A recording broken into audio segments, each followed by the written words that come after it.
2000 años atrás hubo una falsa fundación que no está en las Biblias originarias, que es totalmente espuria. Cristo jamás fundó una iglesia, Cristo estuvo en contra de las iglesias, Cristo era absolutamente, lo dice abiertamente, no hay que orar en comunidad, no hay que orar en comunidad, no hay que orar con otros, orar es una cuestión individual.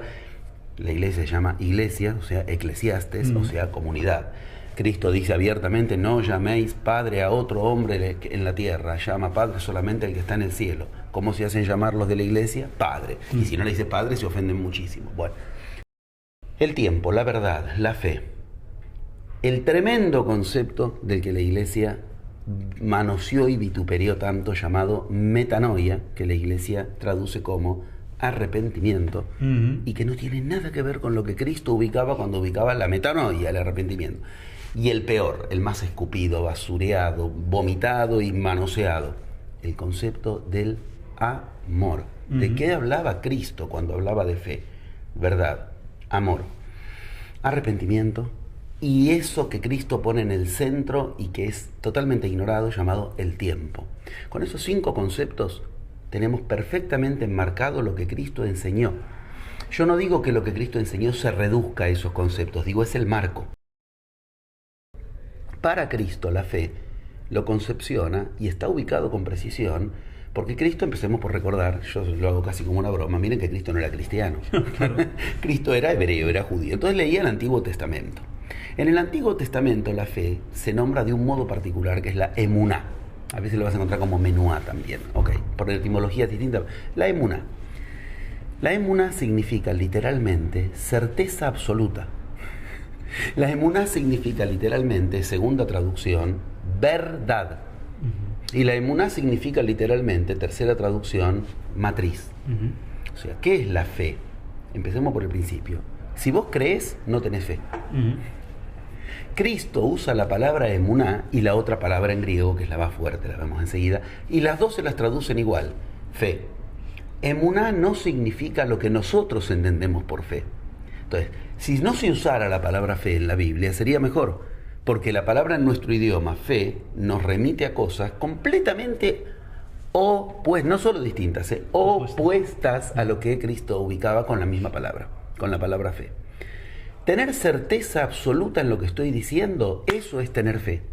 En cambio, a alguien tú le dices, yo tengo fe en que esto va a avanzar. Sí, pero hay que ver, o sea, no hay certeza. Entiendes que en nuestro idioma no tendríamos que usar esa palabra para hablar de lo que hablaba Cristo. El lugar más luminoso al respecto lo tenemos donde Cristo usa la palabra en griego. Cristo hablaba 4 idiomas, comprobado. Tal vez hablaba más. No me meto en esos porque, bueno, hay que ir a tal evangelio, es mucho lío. Pero seguro Cristo hablaba arameo galilaico, que es la lengua de la zona en la que él estaba, hebreo, por ser hebreo, latín. Cristo demostró hablar latín, porque después si quieres lo podemos hablar, es maravilloso y remite directamente al concepto de la verdad. En el juicio de Pilato a Cristo la pregunta es, ¿en qué idioma hablaban entre ellos dos? Consta que hablaron. Ahora bien, ¿en qué idioma hablaban para poder entenderse? Los dos hablaban un idioma en común que es latín. Y un cuarto idioma que Cristo demuestra dominar y no solo hablar, y que muchas veces demuestra pensar en ese idioma, te lo puedo ubicar, y es maravilloso porque te lleva a estos 5 conceptos, que es el griego. El griego era el inglés de aquel tiempo. Más o menos, si tú te movías de zona en zona, conociendo un poco de griego, en todos lados ibas a andar bien. Los términos que él usaba se traducen del hebreo al griego con una liviandad absoluta y de ambos al castellano ya directamente con una ignorancia absoluta. Cristo, cuando usaba la palabra fe, usaba la palabra pistis. Pistis. Yo estuve en Grecia y tengo el honor de decir todavía hoy, en Grecia vas por la calle caminando y los caracteres están puestos en griego, pero también en nuestros caracteres latinos.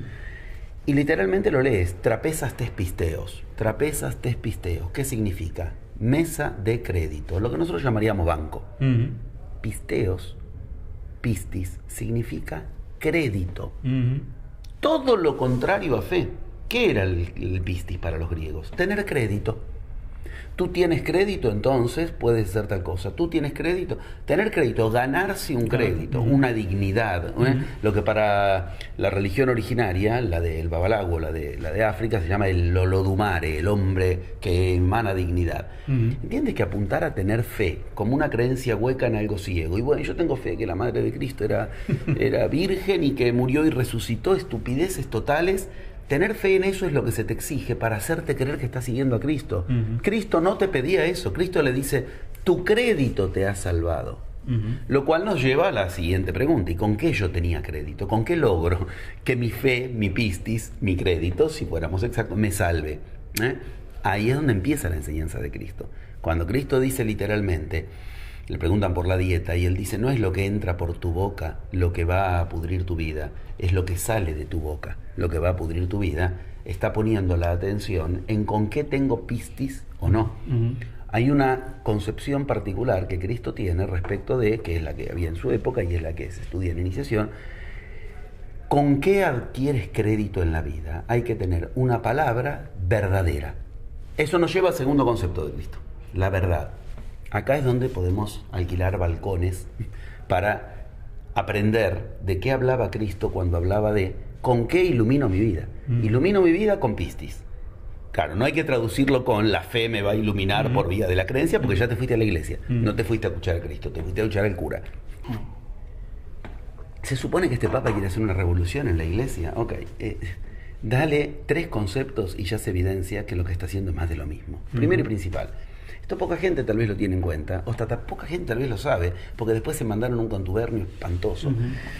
3 días antes de que asuma el Papa actual, o sea, el 10 de marzo, cuando estaban en plenos concilios todavía, le preguntan a Spadaro. ¿Quién es Spadaro? El divulgador de los jesuitas. Este Papa es jesuita. El director de la revista de los jesuitas. Estamos hablando de una autoridad. Le preguntan, bueno, en el concilio, en una nota que le hacen, en el concilio hay por segunda vez un jesuita, le refiriéndose a Bergoglio. ¿Qué probabilidades le ve de que sea Papa? La respuesta fue tremenda, se le volvió en contra. 0 posibilidad, dijo. Porque un jesuita tiene prohibido ser cargo jerárquico en la iglesia. Cuando el jesuita se recibe de jesuita, por decirlo así, tiene que hacer 3 votos. Votos, si es varón, lo siguiente, si es mujer, voto de castidad, voto de pobreza y voto de que jamás va a ocupar un cargo jerárquico en la iglesia. O sea, el tipo sube de entrada mancillando su palabra. Cristo enseñó todo lo contrario. Cristo enseñó a tener pistis, a tener crédito. Yo no puedo tener crédito si mi palabra no es verdadera.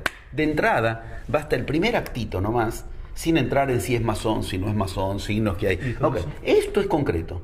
Claro, después de esto, ¿qué pasó? Se les volvió tan en contra que a los 2 meses lo recibió Spadaro y le dio una nota como de 6 horas donde más o menos trataron de maquillar las cosas, pero la primera nota existe y yo te la estoy citando. Spadaro el 10 de marzo dijo eso, que era el motivo por el que la vez anterior lo iban a elegir a Bergoglio y no se produjo eso. Okay. Tú hablas mucho en la iniciación de que el iniciado lo primero que aprende es a cumplir lo que nombra, o si no, no lo nombra. Eso significa magia. Abracadabra, averajetabar. Yo creo la realidad con mi palabra. Dabar, abracadabra. Dabar es una palabra hebrea, con conjunción con otras raíces, pero bueno, la parte más fuerte de esto es la hebrea. Y dabar significa al mismo tiempo palabra y cosa. O sea, mi palabra y la cosa que nombro no pueden ser diferentes. Si yo digo voy a hacer algo, tengo que hacer esa cosa. Si yo digo no voy a tener cargos jerárquicos en la iglesia, no puedo después hacer otra cosa, porque entonces no estoy siguiendo a Cristo, no estoy siguiendo la palabra verdadera. Después retomamos en el concepto de verdad, habíamos ubicado el de la fe. Pero quería mencionarte, si te parece bien, un par de cuestiones más que ya vienen demostrando que estamos ante, lamentablemente, lo digo de verdad, porque encima que el tipo sea argentino hasta me podía facilitar las cosas, ¿me entiendes? Porque siempre es más fácil contactarse. Pero digo, estamos ante un papa más de más de lo mismo, no una revolución. Una revolución de maquillaje es la que está proponiendo. Mira lo que pasa. Asume, y se supone que un jesuita había hecho voto de castidad, voto de pobreza y voto de humildad, o sea, de que nunca pueden tener un cargo jerárquico. Asume. Lo primero que tendría que haber hecho para ser fiel a su dabar, a su palabra, es renuncio al absurdo absoluto que inventó la Iglesia, llamado el pecado de soberbia por excelencia, la infalibilidad del Papa. Un Papa no puede ser jesuita y creerse infalible. Es como que digamos, yo soy militar y no creo en la guerra. No, un momento. Hay algo que está mal. Yo juré defender con las armas a mi patria. No podrá decir yo no quiero armas. Juraste. Okay. El tipo no renunció al concepto de infalibilidad del Papa. Es terrible, la gente tal vez lo perdió de vista, pero el Papa es infalible por decreto. O sea, si el Papa dice los humanos tenemos 3 brazos, de ahí en más hay que creer que los humanos tenemos, porque lo dijo el Papa, es todo lo... No renunció a eso, ya sé. Detrás de eso están los listillos. No renunció José Luis porque no te das cuenta que es una estrategia, porque mientras él mantenga la infalibilidad, cualquier cosa que él diga la van a tener que cumplir. ¿Y por qué no hizo entonces que cumplan lo que él se comprometió que iban a hacer? ¿Qué fue lo que dijo en el primer discurso cuando salió ante la plaza de Roma? ¿Qué más quisiera yo que una iglesia pobreta, la iglesia pobre? ¿Y ahora qué te impide hacerlo? Sos infalible, querido. Si tú das un decreto de, desde hoy la iglesia cede sus bienes, vengan todos los pobres del mundo a hacer fila en la Piazza San Pedro y yo les voy a regalar a cada uno lo que le corresponde, le tienen que aceptar, porque él es infalible. No donó un banco de iglesia el muchacho. No donó nada. No donó, ya hace un año casi que está. No donó nada. La iglesia sigue teniendo la misma. Y peor, no nos engañemos. Encima lo que está haciendo, ¿qué es? Ordenar las finanzas del Vaticano. O sea, piensa seguir teniendo banco, millones, fortuna. O sea, si no, ¿para qué lo ordeno? ¿Para qué voy a ordenar mi casa si no pienso vivir ahí? ¿Para qué quiero ordenar el banco del Vaticano si no quiero tener...? O sea, no está en sus planes. Entonces, nada está cumpliendo la palabra de lo que dijo.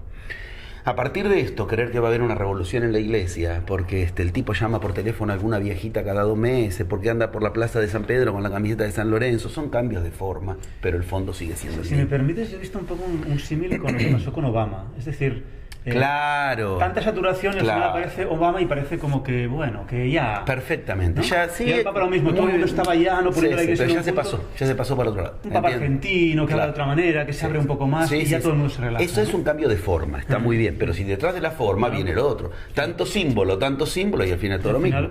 O sea, que el tipo se cambia los zapatos, como se lo cambió, y que no use el zapato de diseño, muy lindo. Si con eso está simbolizando a dónde va la iglesia, pero no era que simbolizaba. La iglesia sigue yendo hacia la misma...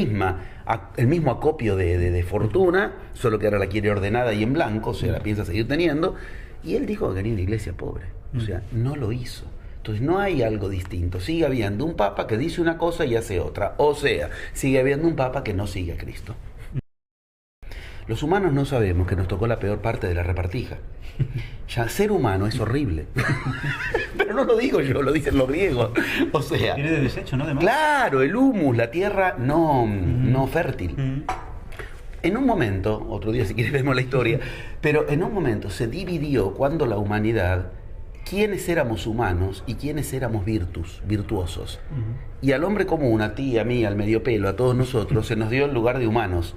Había los virtuosos. ¿Quiénes eran los virtuosos? Los hombres de palabra. Claro, eso se tomó en un sentido político. Son los hombres que tienen la palabra, o sea, son los que toman decisiones. Cristo se encargó de ser un virtus, un hombre virtuoso, no un humano, no un humus. Ante Pilatos, él se declara bien. Si él hubiera renunciado a eso, no lo crucificaban. Si él hubiera dicho, tenés razón, Pilatos, no sé qué es la verdad, discúlpame, si la verdad que vamos a tomar unos vinos, tenés razón, listo, no lo crucificaban. Él prefirió aferrarse a su palabra, aunque le cueste la cruz. Mira este papa. Sube y ya traicionó la palabra en todo, en ser jesuita, en ser infalible y en seguir con la riqueza. Entonces no se aferró, no hizo lo que Cristo hizo. Peor el papa anterior, ni hablemos del Benedicto, ni hablemos. Cristo en el huerto de los olivos sabe que no tiene más fuerza, no lo acompaña la fuerza y dice, aparta de mí este cáliz. Le duró un párrafo. ¿Qué aparta de mí este cáliz? No, que se haga lo que se tiene que hacer. El anterior, no tengo más fuerza, renuncio. ¿Vos renunciás? Vos no tenés más fuerza. Tenés los mejores médicos del mundo, la mejor comida del mundo, la mejor vivienda del mundo, y vos no tenés más fuerza y renunciás. ¿Dónde está tu ejemplo? ¿Dónde está el ejemplo que le está? Imagínate que nos quedan los demás. Si el Papa renuncia porque está cansadito, no. ¿Qué cansadito? Va a venir con el cansado. ¿Dónde está el ejemplo? Entonces digo, cuando nos muestran las decisiones que toman, nos muestran que son decisiones opuestas a las que ubicó, a las que ubicó Cristo. El concepto de la fe, el concepto de la verdad, las decisiones que toman, todas nos alejan de lo que hizo Cristo. Ahora bien, eso la misma Iglesia lo puede empezar a resolver si nos empieza a contar algunas cosas que la gente no conoce, pero que son las del verdadero Cristo. Y que ni siquiera hace falta que declaren mucho, andar pidiéndole disculpas como con Galileo, qué sé yo, a la humanidad. Si lo hace con inteligencia, y el Papa inteligente demostró ser, eso no hay duda, puede hasta, sin hacer demasiado lío, ayudar a que de verdad la Iglesia no termine tan mal como Malaquías dice, pero lo que pasa con la Iglesia es cosa de la Iglesia, ayudar de verdad a la humanidad a que se acerque a Cristo. Democratizar a Cristo. ¿Y qué es democratizar a Cristo? Que le llegue a todos, pero que le llegue Cristo, no que le llegue el capricho de lo que nos hacen creer, que no sirve, que no nos sirve. Si la gente aprendiera lo que de verdad es el arrepentimiento, entendería que es una técnica, y esa técnica no tiene nada que ver con hablar ante un cura y que te perdone. Es una técnica gnóstica, se llama metanoia, sigue 3 pasos, y eso es lo que enseñaba Cristo. Mira, cuando Cristo se estaba por ir, si quieres después hablamos del tema, pero no vamos a decir cuándo resucitó, porque la Iglesia se encargó de hacernos creer que resucitar significa murió y resucitar significa volver a despertar. Cristo nunca dijo que se haya muerto en la cruz, no lo dijo, porque Cristo no mentía, le daba dignidad a su palabra. De hecho, resucitar significa eso, volver a despertar. Suscitar, ¿qué es suscitar? Te suscito un interés, te despierto un interés. Es increíble. En el momento en el que se produce la metanoia, el arrepentimiento fundamental, Cristo baja otra vez a hablar con los discípulos. Claro, uno dice baja y se imagina baja de la cruz porque había muerte. No, señor. Ahí todo está ubicado. Por eso me encargué todo de detallarlos y me lleva a cada uno de estos temas maravillosos. Me gusta demasiado y no quiero abundar en detalles, pero hay que entender algo. Cuando a Cristo le habían pedido los hermanos una señal porque no creían en él, lo dice claramente, te hablo de la canónica, no te hablo de la Biblia apócrifa, alguno de los apócrifos. Lo dice literalmente, ni sus hermanos creían en él. Entonces no habían visto una madre virgen, ok. Todo eso queda descartado de entrada. Pero dice que le pidieron una prueba. Danos una prueba. Y él le responde, ¿quieren una prueba? Tendrás la señal de Jonás. Ok, claro, la gente lee eso y sigue de largo. Vamos a investigar. ¿Cuál es la señal que dijo Cristo que él iba a dar como señal? Jonás. ¿Jonás quién fue? Jonás fue un personaje del Antiguo Testamento que estuvo 3 días adentro de la panza de una ballena y salió porque la ballena lo vomitó. Adentro, ¿cómo estuvo? Vivo. Claro. Cristo no mintió. Cristo no dijo yo me voy a morir y voy a resucitar. Nunca lo dijo. Resucitar en un sentido de revivir, ¿entiendes?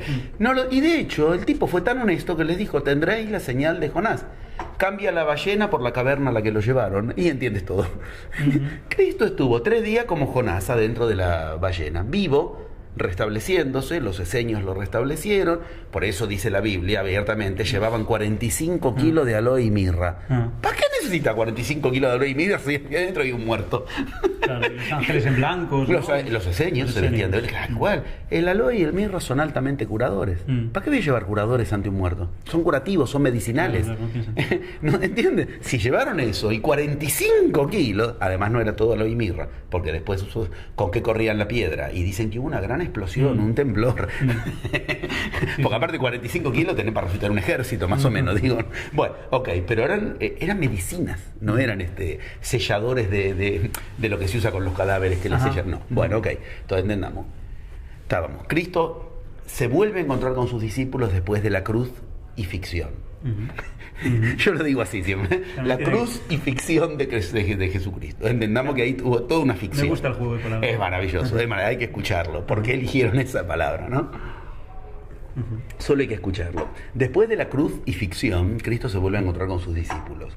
Y vio que sus discípulos, como casi siempre ocurre, habían entendido lo que quisieron, de lo que les interesó. De hecho, en Getsemaní, cuando lo vienen a apresar, queda claro, y les dice, oren por mí un rato, y vuelve y estaban dormidos. O sea, hay que entender que no era tanto milagro, tan convincente como nos hace creer la Iglesia, porque ya ves, los hermanos no creían en él, los discípulos se le duermen cuando más los necesita. O sea, entendamos que hay otra iniciación, no la que nos quiere hacer creer la Iglesia. Bueno, sin embargo, cuando ve que no habían seguido lo que le enseñó, se toma como de un salvavidas. Lo último que te puedo decir, me voy a ir a la India. Digo, la concepción de la cosmovisión era, se iba a la India, no los iba a ver más. se iba a encontrar con otro que él no sabía que se iba a encontrar, Pablo. El encuentro, Pablo lo dice con claridad. Esto me lo dijo Cristo, se lo dijo en una visión. Todo esto está, todo está manipulado. Sí, absolutamente. Y lo hemos decodificado punto por punto. Está todo detallado en la historia oculta de Cristo. Ahora, cuando no sabe qué más decirles, porque ve que no le entendieron nada, la mayoría de sus discípulos les dice un solo concepto. Les dice, bueno, ved y predicad el arrepentimiento en mi nombre. Como que ya no me entendiste nada, por lo menos esto. O sea, quiero que se entienda. El arrepentimiento es algo tan importante para Cristo que cuando no sabe a qué recurrir para dejarles un legado de enseñanza, el manotón de ahogado que busca es, bueno, el arrepentimiento en mi nombre. Lo identificamos mucho aquí con la culpa, ¿no? Eso, culpa, confesión, entonces ya es iglesia. Okay. El arrepentimiento en mi nombre es una frase en sí misma, que es un ejercicio gnóstico. Porque el arrepentimiento es un ejercicio en el que tú aprendes, escúchame bien, por eso digo acá está el otro concepto de Cristo que quedó totalmente ignorado directamente, ni manipulado, que es el concepto del tiempo. Para Cristo era fundamental el concepto de pensar el tiempo como lo pensaban en la India y en Grecia. Después, si quieres, lo hablamos. Pero el arrepentimiento es una técnica gnóstica, no agnóstica, gnóstica, que cambia el pasado. ¿Entiendes que tenés que tener otro concepto de tiempo, circular, no lineal? Bueno, después lo vemos y la relación directa con la nueva era, si quieres. Porque la relación directa, la nueva era es el cambio del concepto del tiempo. Esto te lo puedo explicar con todo detalle si quieres, no porque lo haya explicado yo, lo estudié, ya lo explicaron otros, simplemente tuve el honor de estudiarlo. Ok, además lo recorrí, lo aplico, lo enseño y la palabra sagrada, funciona, cambiar el pasado, se puede. Cambiar el pasado, ¿qué es? El ejercicio gnóstico llamado tener una mente nueva, liberar tu mente. Mente nueva es metanoia. Metanoia es lo que acá nos traducen como arrepentimiento. ¿Sabes la distancia que hay? Arrepentimiento es una palabra griega que significa arrepentire, o sea, repentire, sombra. Sacar la sombra. Ahí si lo entendemos así, sí, pero no como lo entendemos acá, como la palabra arrepentirse, mi culpa. Te vas dando. Ok, el arrepentimiento, id y predicad el arrepentimiento en mi nombre. En mi nombre. Los gnósticos hacían eso. Cuando se consideraban arrepentidos, se cambiaban el nombre. ¿Entiendes? El arrepentimiento, eso se tenía que rubricar con ya no soy el mismo, ahora cambié de nombre. O sea, una transformación. Cambié el pasado, claro, hice una mente nueva, una metanoia, me arrepentí. Y como digamos, mi compromiso de que yo no voy a volver a hacer eso, que de lo cual me arrepentí, es me cambio el nombre. Por eso es ir, ahora la iglesia lo traduce, ir y predicar el arrepentimiento en nombre de Cristo. ¿Entiendes? Es lo mismo que pasa con la verdad. Cristo dijo, es vir vis ades, o sea, no lo dijo, lo actuó. Yo soy la verdad. La iglesia, ¿cómo lo traduce? Cristo es la verdad. En lugar de enseñarte a ti a encarnar la verdad, esa es la enseñanza de Cristo. Este virtuoso, este que encarna la verdad, es el que tienes delante. En vez de enseñarnos a encarnar la verdad, ¿cómo lo traduce? Cristo es la verdad. Ya no me sirve para nada. Claro. Yo tengo que seguir a otro, no encarnar yo la verdad. Lo mismo con el arrepentimiento en mi nombre. Es una técnica gnóstica. ¿Cómo lo traducen? El arrepentimiento en nombre de Cristo. O sea, entre los conceptos que ignoraron, entre las mentiras que dijeron de la vida de él, los conceptos que ignoraron de su enseñanza y lo peor aún, los conceptos que transformaron en otra cosa, y entendemos perfectamente por qué la humanidad está como está.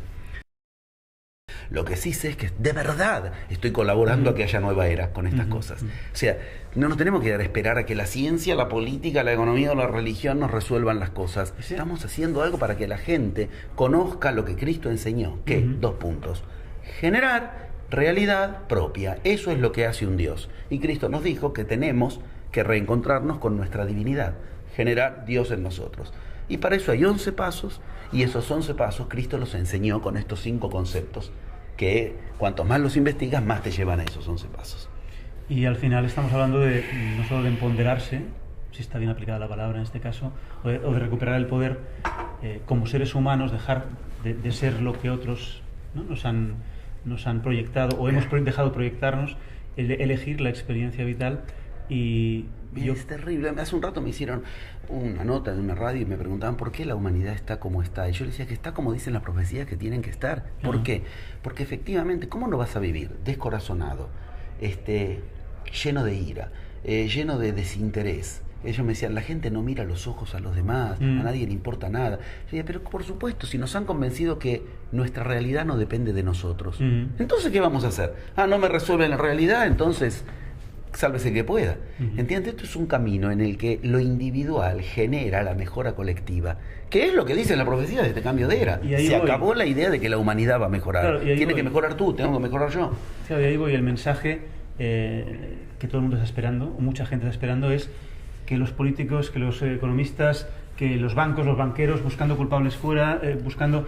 Es decir, que el ese externo... es el problema, no la solución. Y es lo mismo de Cristo, ¿no? Claro. Que lo solucione la Iglesia, Cristo, el otro... Exacto. Bueno, mira, yo me la paso explicando en la primera parte de los plenarios. Lo primero que trato de que entienda la gente, antes de entender lo que sí tiene que hacer para generar realidad propia, es lo que no tiene que hacer. Todas, pero todas. Mira, el zodíaco de Dendera en Egipto, la roca Hopi, la piedra del sol de los aztecas, los 4 yugas de la India, el Apocalipsis capítulo 6, versículo 6, los siguientes versículos, 6 versículos, el famoso 666 del Apocalipsis.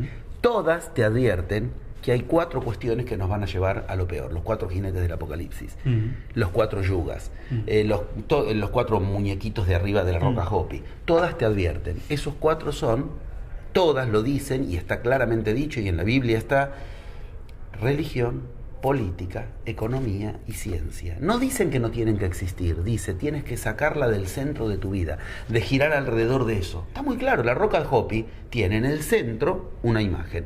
Alrededor tiene 4 casilleros. Esos 4 casilleros son política, economía, religión y ciencia en sus glifos. ¿Y qué te dice? ¿Tienes que sacarlo? No, pero no tienes que dejar que vaya a donde trata de ir, al centro. Y en el centro, ¿qué hay? Esto. La lengua. Volvamos a Cristo. La palabra. Tu lengua funda tu universo. ¿Qué es la piedra del sol? El universo para ellos. En el medio de tu universo está tu lengua. Yo prefiero eso y no en el medio de mi universo, ver qué dijo el ministro. Pero es increíble, la gente cree que está en crisis porque el país está en crisis. Pero no, tu realidad es tuya. Y si el país está en crisis, no quiere decir que tú estés en crisis. Yo vengo de Argentina, un lugar donde vive en crisis. Y yo no estoy en crisis. No es solo una cuestión de crisis económica. No puede ser que la ciencia decida si mi enfermedad tiene cura o no. Ahí también tengo que ubicar realidad propia. ¿Entiendes? Que es un compromiso poderoso. Bueno, cada segundo, ¿no? Claro. Elegir existir. El estado espiritual no puede depender de la iglesia, lo que la encíclica me diga. Mi pareja no puede depender de lo que los psicólogos ya logran o no logran. Mi relación a mis hijos. Yo voy a esas culturas, tú lo sabes, hecho. Más de 100 viajes a esas culturas. No precisan psicólogos, no precisan médicos. Yo me acuerdo que en los primeros viajes me enojaba mucho porque, dale, deja de contarme el cuentito rosa. ¿Dónde estaban las cárceles? Nunca me muestra dónde estaban los hospitales. Es que no habían, es que no habían. Porque quien genera realidad propia no necesita una cárcel, porque ¿a quién se le va a ocurrir robarle a otro si está generando realidad propia? ¿Para qué necesito lo tuyo? Lo genero en mi realidad. ¿Cómo hospital? Bueno, además para que me entiendan el concepto de hospital, ¿no? En su idioma. Cuando yo les decía lo que hacemos en Occidente, encerramos a todos los enfermos en los mismos espacios cerrados. Pero lo peor que pueden hacer es meterte en una cloaca y creer que vas a salir oliendo a perfume. Que es lo que hoy ya está comprimadísimo. Una de las principales causas de enfermedad son los hospitales. Aunque todavía no se puede decir muy fuerte, es curioso, ¿eh? ¿Me entiendes? El concepto de realidad propia, que es lo que enseñó Cristo y es lo que después, si quieres, retomamos los conceptos claros, pero creo que ya empieza a entenderse muy bien los conceptos fundamentales. El concepto de realidad propia es el concepto de divinidad. Es el concepto de... Y encima, desde el 22 de diciembre del 2012, tenemos la materia prima del universo que nos genera divinidad, nos genera la realidad del plasma, que es lo que cae desde ese día sobre nuestras cabezas, cada minuto un poco más. O sea, Cristo no tuvo plasma y generó realidad propia. Buda no tuvo plasma y generó... Los incas, los mayas, los egipcios no tenían el plasma que hoy tienes tú y tengo yo. ¿Qué excusa tenemos? ¿Qué vamos a estar esperando a ver si Obama nos resuelve algo? A ver si el ministro de Economía nos resuelve. Son los pequeños. Por eso la Biblia clara son 4 jinetes del Apocalipsis. No te montes sobre ese caballo, porque te lleva a la destrucción. ¿Y qué podrías decir para todos aquellos que dicen que el problema es el dinero y habría que eliminar el dinero e irse al trueque? O que el problema es decir... Yo les digo, bueno, quizás es una opción, lo que pasa es que tú quieres ir al ideal sin pasar por el camino para llegar a ese ideal. Mira, si me preguntas lo que digo yo, te lo puedo contar. Si quieres también vemos lo que dicen las profecías. En el cambio este mundial, el dinero es una forma, no hacia el fondo. O sea, es un poco de distracción creer que ir por ahí. No, es al revés. Si yo genero mi realidad propia, me va a venir lo que necesito para esa realidad. Dinero, necesito dinero. ¿Entiendes? Entonces, no hay que confundir los por dónde con los a dónde. Estas son fundamentales enseñanzas de iniciación. Un por dónde es por dónde llego, cómo llego. El dinero es un lugar por donde llegar a algo, entonces no tienes que poner eso en el centro. Por eso la gente pone el dinero en el centro de su vida y perdió. Porque a partir de ahí puso el por dónde en el centro, y el por dónde nunca tiene que estar en el centro. Fe, verdad, tiempo, arrepentimiento y el concepto más manoseado de todos, el amor. Lo que la gente entiende por amor y lo que Cristo usaba cuando usaba la palabra amor, lo que Cristo tenía en su cabeza cuando decía la palabra amor, no tiene nada que ver con lo que nosotros entendemos por amor. Y la iglesia se la pasa con el estribillo del amor, el amor, el amor, y la gente cree que para aplicar eso tiene que aplicar lo que la iglesia le hizo creer que es el amor. Y Cristo se burlaba de ese amor. No, pero es así. O sea, Cristo se burlaba del concepto que en la iglesia nos dan como amor. Cristo a Pedro le pregunta en un momento, claro, empezamos otra vez con esta historia de, ojo, hay que ir a escuchar lo que Cristo decía, ¿no? En la Biblia hay 4 conceptos de amor, empecemos por ahí. Y Cristo dice, de esos 4 hay 3 que son perdición, y uno es el que Él busca como el que te une a Dios. El que la iglesia nos enseña de esos 3 es el tercero, que es uno de los que Cristo desecha. Cuando Cristo, hay un diálogo tremendo en Juan, diálogo tremendo, yo lo cito en mis plenarios, donde parece estúpido Cristo si lo lees en castellano, porque Cristo le pregunta a Pedro, Pedro, ¿tú me amas? Y Pedro le responde, sí, yo te amo. Y Cristo le pregunta, Pedro, ¿tú me amas? Sí, yo te amo, maestro. Pedro, ¿tú me amas? Uno se volvió tarado, ¿qué le pasa? No, es que están hablando en idiomas distintos, literalmente. Cristo le pregunta, ¿tú me amas? En un concepto de amor llamado ágape para los griegos. Y el otro le contesta en hebreo, sí, yo te fileo. Fileo es el concepto de amor que nosotros tenemos hoy. Amor por los demás, amor por sentimiento. Cristo le pedía que haga ágape. ¿Sabe qué es el ágape? Un estado que no tiene nada que ver con un sentimiento. Antes decíamos, le preguntas a la gente qué es la fe, te dice creencia. Le preguntas a la gente qué es amor, te dice un sentimiento. No tiene nada que ver. De hecho, Cristo se lo descarta, se enoja cuando le dice el otro, sí, yo te fileo, que sería algo así como lo que hoy entendemos por amor, un amor filial, de ahí viene la palabra, ¿entiendes? Cristo estaba buscando si el otro lo ágape. Y ágape es un concepto de amor que hoy no lo tenemos. Lo tienes que conocer en iniciación. Entonces la gente dice, sigamos el camino del amor, y no tiene la más mínima idea de qué se trata. Y el camino del amor, es verdad que Cristo lo puso en juego, pero así como Cristo nunca habló de fe, sino de pistis, nunca Cristo habló de lo que hoy entendemos por amor, fileo, sino que hablaba de ágape, para no meterme en los otros 2 conceptos que ya son más hilar muy infinito. Pero ¿me entiendes que nos han podrido los conceptos claves? Entonces, claro, todo lo que quieres estar alrededor de eso se te pudre. Y para terminar hablando de Cristo y de amor, que creo que es un final qué mejor, como qué mejor. ¿Cuál sería el amor que podemos proponer?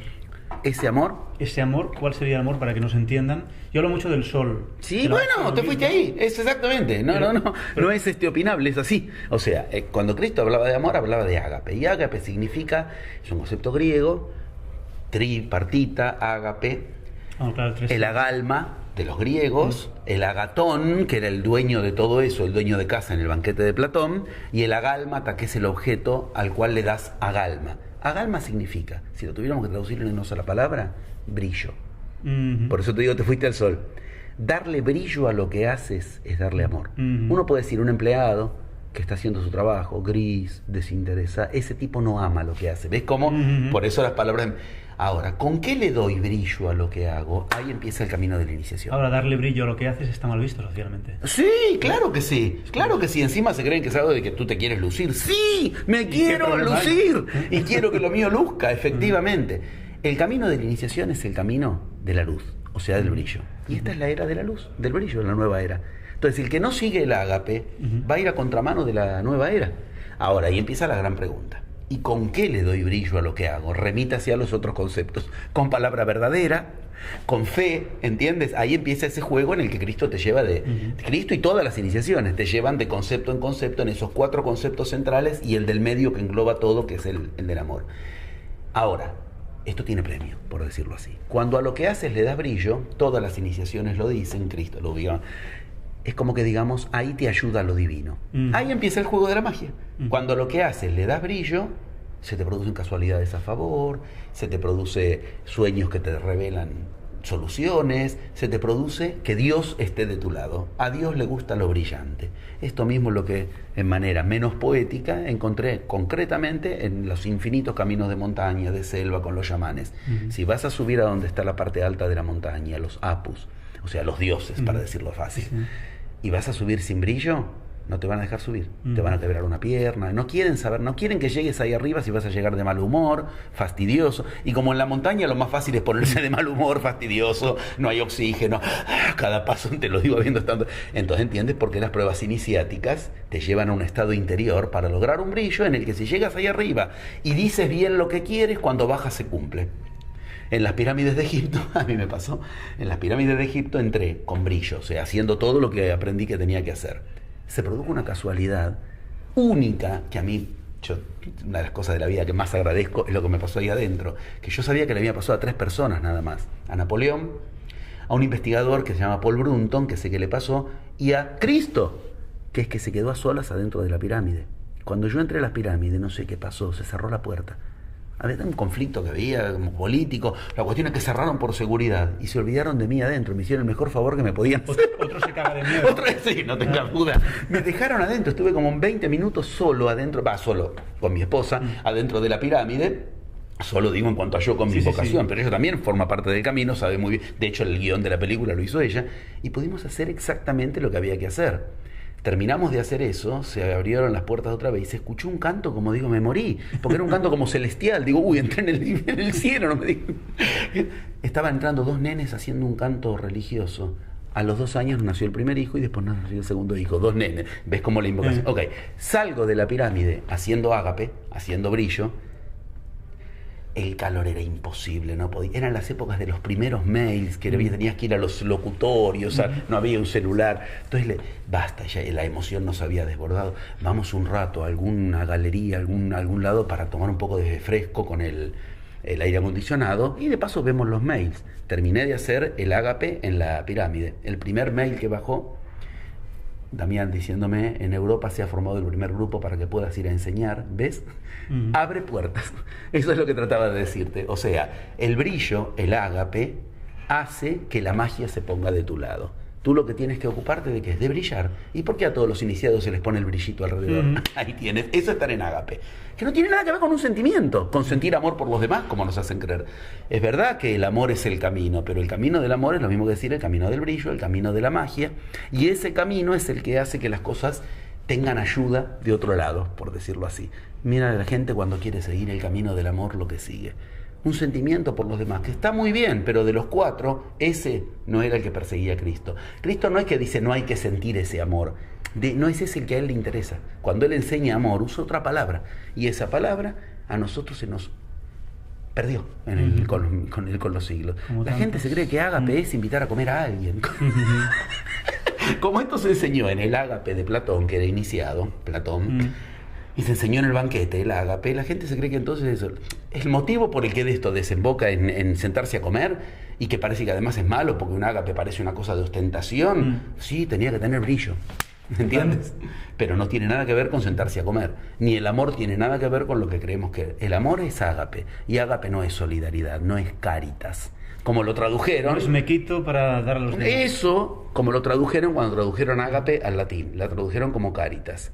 Entonces la palabra que nosotros creemos que es caritas, caridad. ¿Ves que es lo mismo que amor? No, señor. De hecho, te vas a investigar en el latín, para terminar ahí en el amor donde tú has pedido, y caritas significa lo mismo, un estado particular de gracia en sí mismo. Caritas es el origen de la palabra gracia.